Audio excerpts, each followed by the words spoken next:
Hello, welcome. My name is Mindy. I'm your host on this channel. I am a diviner. Topic of the day. What is a scribe? What is a scribe? The root meaning of the name scribe is one who writes, compared to scribble or inscribe. The original occupation of a scribe was to make copies of official documents in the age before printing. They would also write letters, decrees, and other documents. Jeremiah 8:8 speaks of the pen of the scribes. In Esther 8:9, the king's scribes were called, and it was written according to all that Mordecai commanded unto the Jews. Because the scribe could write, he could also keep financial records, and he would sometimes be used in that area. 2 Kings 12:10.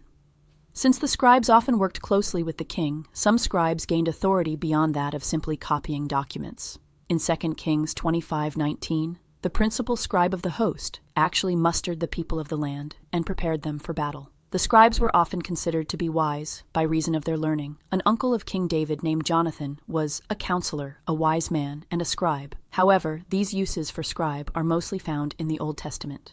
The New Testament scribes are a special group among the Jewish religious leaders. Their primary duties were to study the law of Moses, teach it to the people, and even to help settle disputes involving the questions of the law.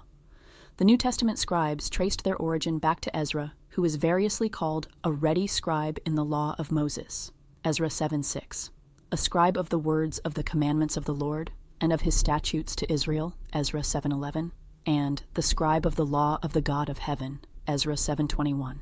Ezra received these titles because he had prepared his heart to seek the law of the Lord and to do it, and to teach in Israel statutes and judgments, Ezra 7:10. Ezra was therefore the ideal type for the New Testament scribe. Unfortunately, the scribes we see in the New Testament did not approach unto this standard.